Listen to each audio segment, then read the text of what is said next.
All right. I haven't done this in a while. It's going to be a short one.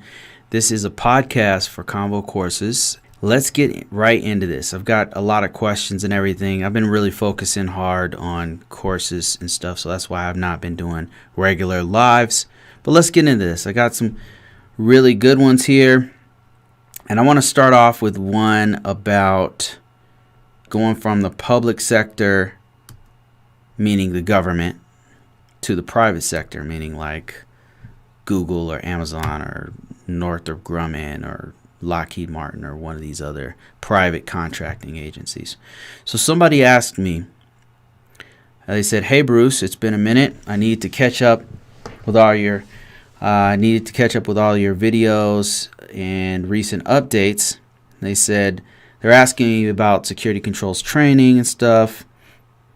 And then they asked me if I had insight into whether they should go from their current government job, which was with the federal government, that's making about $70,000, to another job they got offered for the private sector for $110,000. So like a $25,000 increase or something like that. 25,000, give or take a couple thousand a year, which is quite significant. You do feel that when you have that extra $1,000 coming in a month, that is significant. They said, to be honest, I just feel we are so underpaid as civil servants, and I'm ready to jump ship.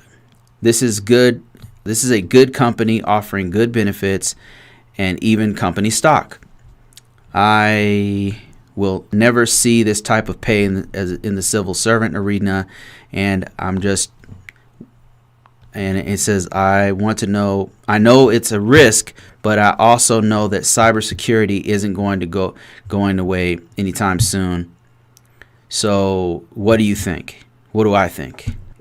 This opportunity is an opportunity to make six figures. Okay, so I already responded to him, but I just wanted to share with you guys. And actually, I've had this question before and given my opinion about it. And I'll just give you the pros and cons and give you an idea of what, and that should give you some idea of what you should do. I've worked in the public sector for the government. I was active duty military, and I've worked with a lot of civil servants. That's GS positions. I don't know what they call it now. I don't know if it's still GS, but I've worked with both sides, and I've done the private sector as a contractor, and I've done really good companies where I'm an employee of that good company, but it's in the private sector. What do I think about this? So let's start with the pros of being a government worker. That's like military or a civil servant or something like that. So just so you know, a civil servant, for those of you who don't know, it's an employee who works directly for the Department of Defense or directly for the DMV or directly for a state or federal service, right? So they don't get paid as high. Some of the cons are they don't get paid. They're not normally equal to the private sector. Private sector being your contracting agencies, publicly traded companies, and things like that. They don't get paid a lot. They get paid pretty good, but it's not comparable to what you're getting paid in the free market out there. So that's one bad thing. Another bad thing is that you're kind of capped. You don't go up in rank or go up in pay fast. That's another kind of thing that's like a negative thing. Like you will get paid more, but it's going to take 5 years, not 15 years, but it's going to take a while. So the upward momentum is definitely a little slower. Another bad thing is they tend to kind of put you in one spot and then you just stay there. Like you're kind of stagnant, and so you're not moving around. You're not, unlike other careers, you in the private sector, you kind of you can move around and be flexible and learn different things. In my experience, in the public sector, you're kind of just like, boom, you're just doing this one thing, and then that's it, right? So you kind of stagnate. And this is IT, so things are constantly moving in IT. So sometimes you feel like you're not keeping up with everything that's going on, technically speaking. let me see, what other cons do you have with the public sector? I think, though, for me, those are the main bad things about the public sector. The good things about the public sector is that you have job stability. Without a doubt, that's the best thing. Job stability, you're not going to get, it takes an act of Congress to get you fired. In some cases, literally, it takes literally an act of Congress to get you fired. You have a lot of rights as a civil servant. You can literally send a message to your congressman and they will listen if you're military or if you're working directly for a department. Another thing, so job security is really hard to fire you. They usually have really good benefits. Really, really good benefits in the public sector, yeah. Way better than the private sector. Another good thing is sometimes if certain jobs you have, they're pretty good about training you. Like if you have a job, you're stagnant in that job, but if you can get training in that position, they'll usually get you some kind of training in that position. That's another good thing. They're good about keeping you. That's the job security thing. You're not going to lose a job. I think those are the main things. And then the private sector, if it's a Lockheed or Northrop or SAIC or Facebook or Google or whoever, right? AT&T, T-Mobile, whoever. The good thing about, let's start with the bad first. So the bad things is that it's pretty cutthroat. It's very competitive. It's cutthroat. If they don't need you, you're gone. They could fire you for almost any reason. They'll say, oh, well, we just didn't need the people. It usually just comes down to money. It can be very vicious in that way because it's just about money. They don't really care. Sometimes it feels like they don't really care about humans. That's one of the bad things. Another bad thing is it's not very stable, especially if you're doing pure contract work. Oh man, it's not good for your family, that's for sure, because you could end up switching around and all that kind of stuff. So the job security is not there. What's another bad thing about it that I could say that I've seen? There's no loyalty. There's no normally you would think a company is supposed to have your back, especially if you've been there for a while. But even I know people who are working for a company for 10 years and they just let you go. There's just no loyalty at all. It's just kind of sad, actually. What else? It's usually sometimes their benefits aren't that good.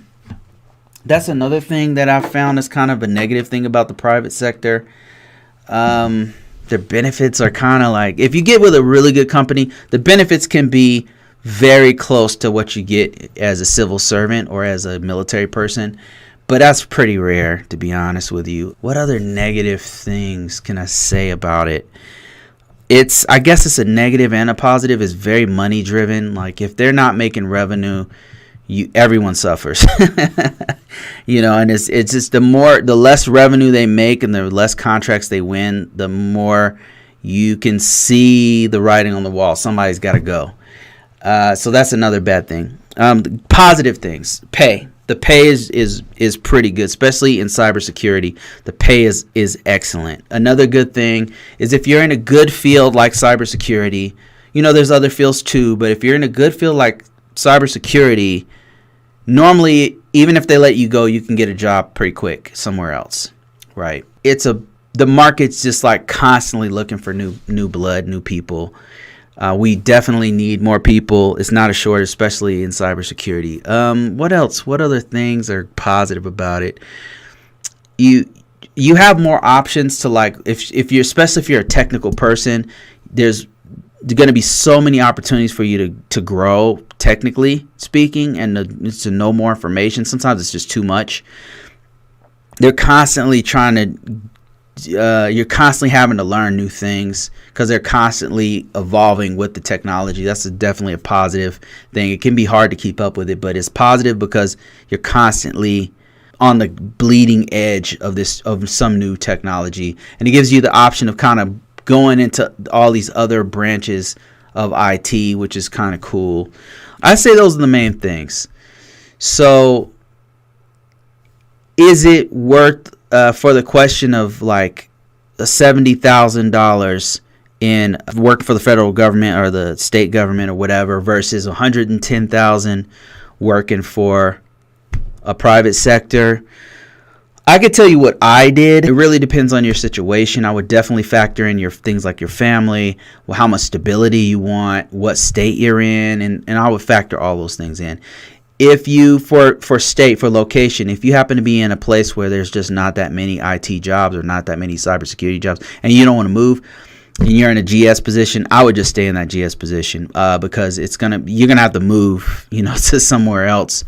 Potential. If you don't want to move, then that's going to be a factor. If you happen to be in somewhere like the DMV area or Maryland, DC, Virginia kind of area, it's different for you because you're going to have a lot of different jobs around there. So you could really venture into, especially if you're technical, if you have a lot of experience in IT or cybersecurity or whatever, you can venture off on your own because you're going to be able to get a job quickly. Like in a place like that, you're going to be able to get a job quickly. So if I was in a GS position and I was living in those areas, I would seriously consider going the private route. So what I did was I had the reverse offer given to me. I was making around, I don't know, at the time 60,000 or 80. How much was I making? I was making around 70, which for me, that was really a lot for me back then.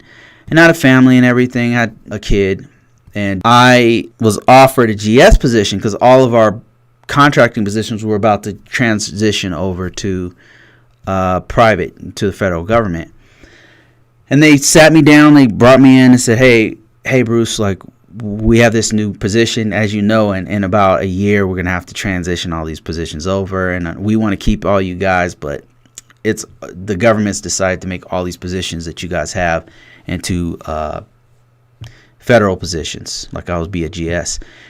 And he broke down how much I would be paid. Like I was making this X amount, 70 or whatever it was, and I was going to be making like something like 20,000 less, right? And I was like, oh man. I was like, damn. So I had several reasons. It wasn't just money, and I ended up leaving the job and making 20 more instead of 20 less. So the reason why I did that, though, was because a couple of reasons. Number one was money, of course, but the other thing was I wanted to learn more. You know what I mean? And it just felt like that position was very stagnant, and I didn't like especially in that position I was in. I just thought that the civil servants were very, and I don't want to speak bad on all civil servants, but just where I was, they weren't growing. They'd been there for like 15 years. I think the average age of those people were like 60. They were older crowd. They weren't technical. They weren't growing with the times. They were just like, they're about to collect a second retirement. Many of these people, a second retirement. They were already, the average age was like 60. So I was like, I want to learn more. I want to get my feet wet in more tech. I was already losing my technical skills. So yeah, it was the money, but also I wanted to grow in another direction. At the time, I had like this side business I was doing. I thought that was going to do well, and it didn't, by the way. But those are the reasons why I did it. So I hope that helps somebody out there, because I do get that question from time to time, and I know that's a question that some people are struggling with as far as what to do, whether you're a civil servant or you're going to private sector or whatever. Hope those pros and cons help out.